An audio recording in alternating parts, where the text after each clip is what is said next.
Pittsburgh?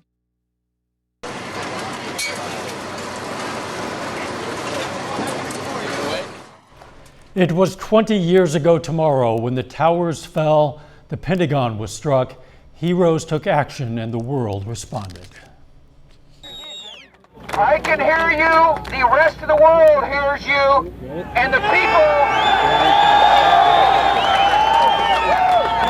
people who knocked these buildings down will hear all of us soon. After 2 decades, there's been reconstruction and memorials honoring the lives lost on September 11th, 2001. But scars and memories remain, and people across the nation and right here in the 4 states are working to make sure we never forget.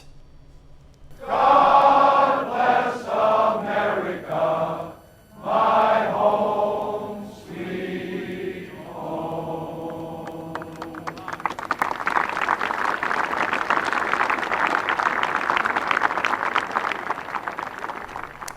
This is KOAM News at 6. KOAM's Bronte Sorotsky today spoke with Pittsburgh's fire chief. She has his story from the time he spent assisting recovery efforts at Ground Zero. 20 years ago, most Americans remember exactly where they were and what they were doing the moment they heard the World Trade Center collapsed. For Pittsburgh Fire Chief Dennis Riley, although it's been 20 years, he feels like it happened only 10 minutes ago.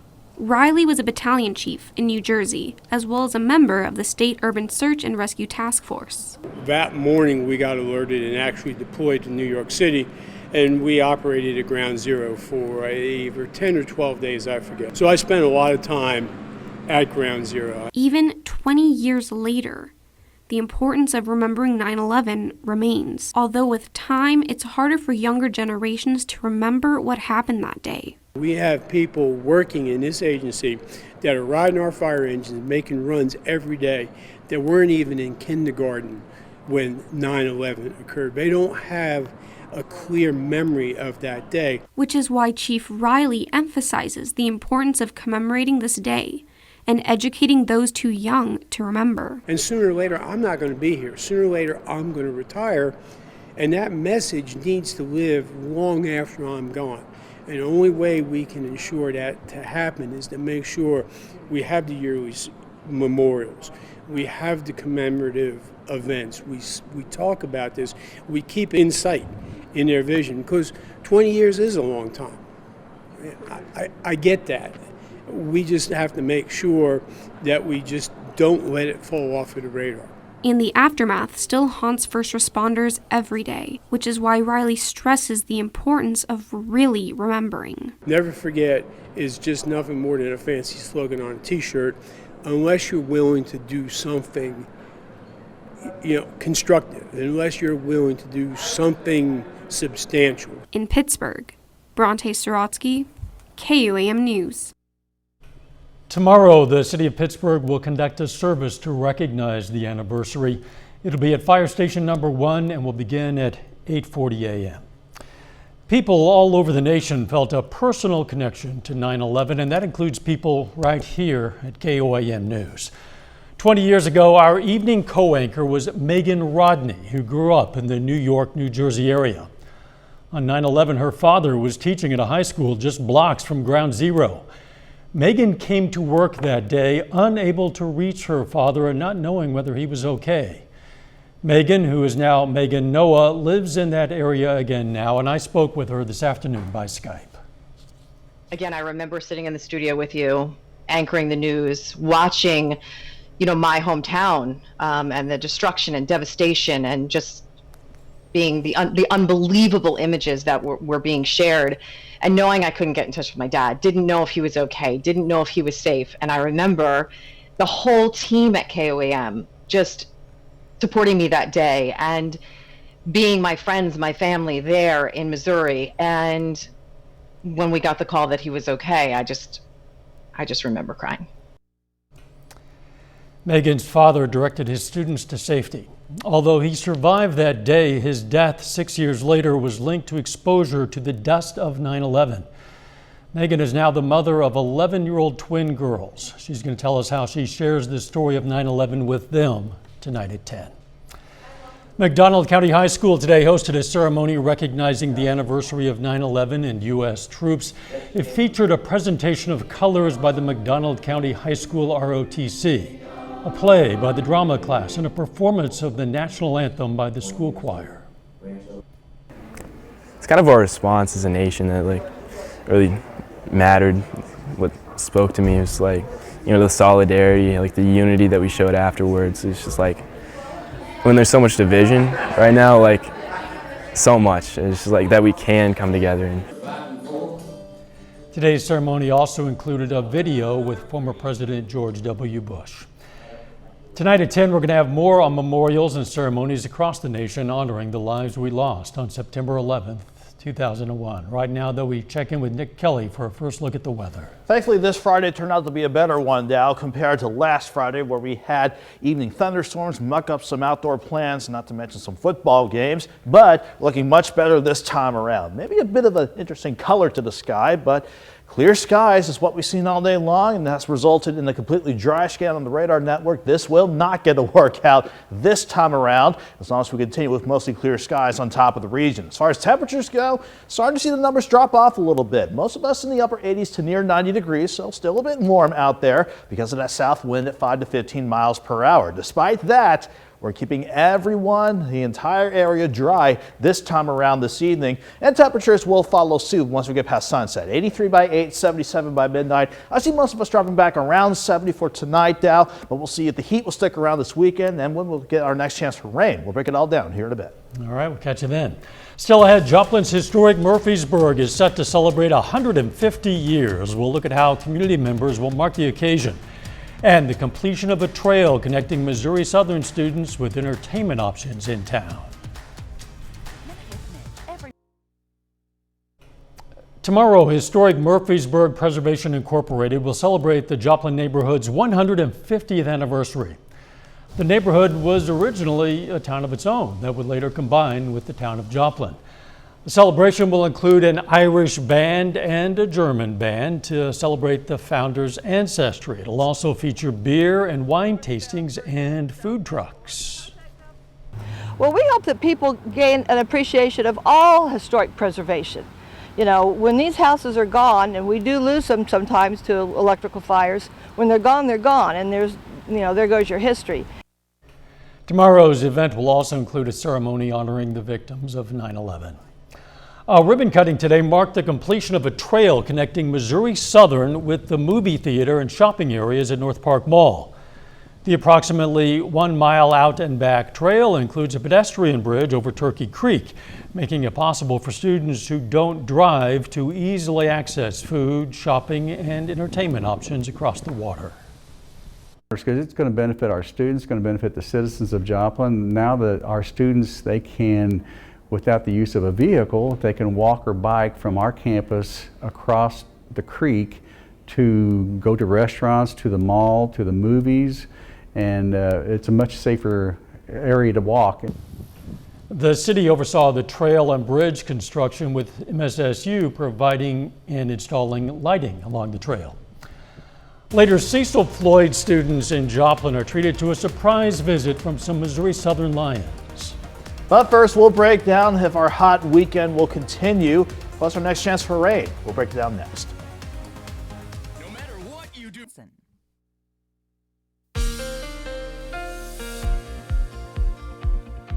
Unlike last Friday, where we unfortunately had to put up with evening thunderstorms as we got this weekend started, or last weekend for that matter, this weekend, a much better way to start things out. Granted, we had to go a little bit hotter compared to the upper 80s that we saw for highs yesterday. After we dropped back into the mid 60s this morning with so much drier in place, it was just another quick warm up. Back to about 93 so far at Joplin Regional for today, but at least we can keep things dry this time around. We've kept it mostly sunny, in fact completely sunny all day long, and just to make doubly sure we're not seeing anything on the radar network, it's a completely dry scan and all clear, much better than the thunderstorm chances we had to deal with last Friday evening, which again caused some problems for outdoor plans and football games. But none of the sort for this evening, and certainly as we look outside right now from 7th and Rangeline. 89 in Joplin, but even with the south breeze at 16, look at the humidity, it's at 32%. So This dry air is making it feel a little bit cooler, believe it or not. It feels like 87 outside in downtown Joplin. Most of us in the mid 80s to about 90 degrees. In general, about the same where we were about 24 hours ago, but maybe a little bit warmer, from between 1 and 5 degrees warmer. So not a big jump in temperatures. And thankfully, as we continue on through the rest of the evening, the temperatures will eventually continue their downward trend. 82 by 8 o'clock, down to 77 by midnight. I see us dropping back into the upper 60s to maybe 71 degrees for overnight lows tonight as we continue to keep the Skywatch Storm Tracker quiet, not only here, but across the entire four-state region. Easy to see why, with the surface map showing high pressure, even though it's centered over the southern Appalachians, is keeping that southerly wind, keeping plenty of that late summer heat in place. We, however, are focused on this upper level ridge. As long as this remains a key player in the forecast, that will keep us dry for this weekend, but it will keep some of the late summer heat around, whether you're a big fan of it or not. But everyone should enjoy this forecast though. Dry across the area as the football games get underway. By the final snap, still dry. You see how we start around 90 and then dropping back into the mid to upper 70s. Much better than the thunderstorms that we had to deal with last Friday evening. And we keep this quiet all night long and heading into Saturday morning as overnight lows drop off to 71 degrees. We start clear skies up top throughout the entire region.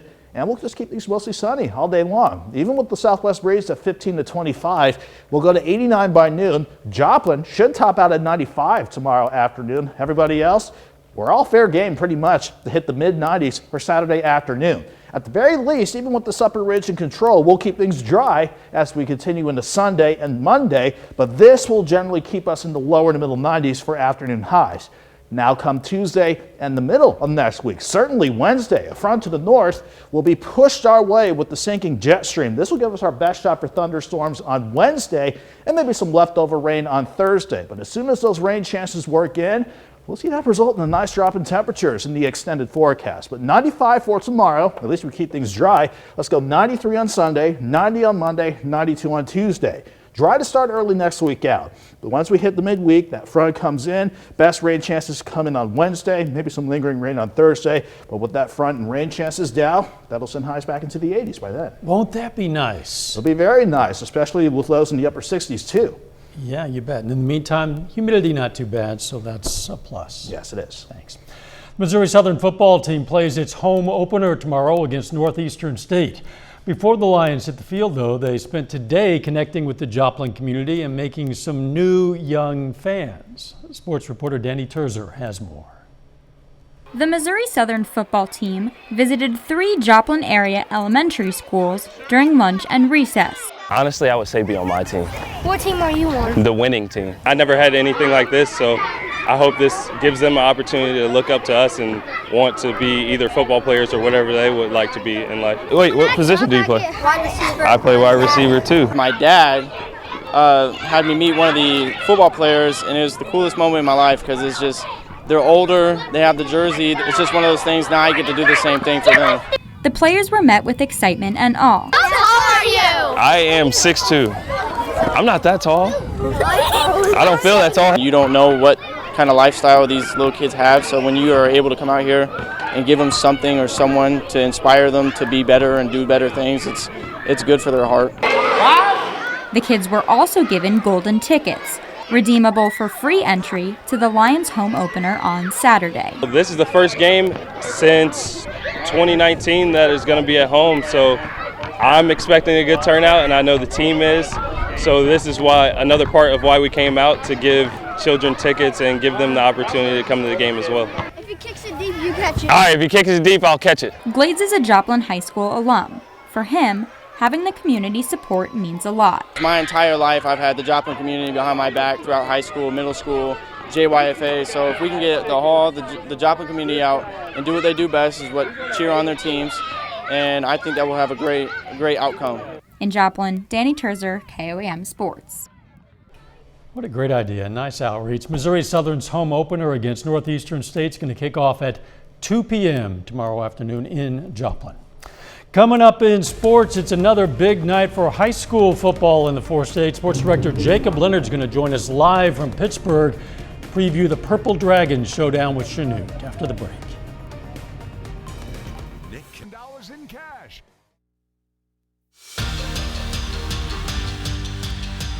Purple Dragons play their first home game of the season tonight. Pittsburgh welcomes in former SEK rival Chanute, aiming for a 2-0 start to the season. Now, we caught up with the Purple Dragons earlier this week to talk about finally getting to play at home and talk about facing an athletic Chanute roster. It's always big. Very supportive community comes out, supports us for everything. It's our chance to show all the hard work the boys have put in, hopefully put on a good performance for them. But it's always great to play at Hutch Field. You only get 4 guaranteed at home, so every one of them is special. Chanute's a very talented team. I've raced against many of them in track, and I know that they are different athletes. They are extremely athletic. They've got the market cornered on 6'2" to 6'3", 200-pound kids that are fast. They are a very, very athletic team. We're excited about it. It's a huge challenge for our defense. Offense has to do their part to control the ball to try to keep their offense off the field. Tonight, Joplin aims for a 3-0 start at Ozark. Also, a little history on the line in this one in Webb City. The Cardinals host the Republic Tigers. Now, if they win this one, it will be win number 300 for Webb City head coach John Roderick. Moving on to the NFL, the Kansas City Chiefs are less than 48 hours away from their season opener. The Chiefs host the Cleveland Browns on Sunday in Week 1. And like we do here every Friday throughout the football season, right now, it's time to hear from the voice of the Chiefs, Mitch Holthus, in this week's Minute with Mitch. Touchdown, Kansas City!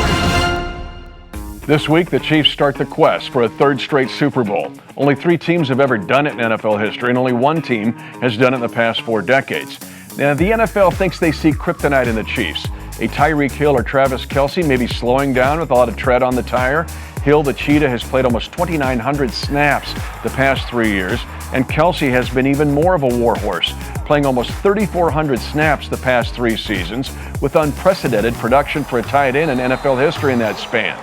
The Chiefs have worked hard on countermeasures, the addition of more tight ends who are all skilled to take some load off Kelce, and a younger, bigger offensive line that can actually help Hill. Oh yeah, and Patrick Mahomes is still the quarterback.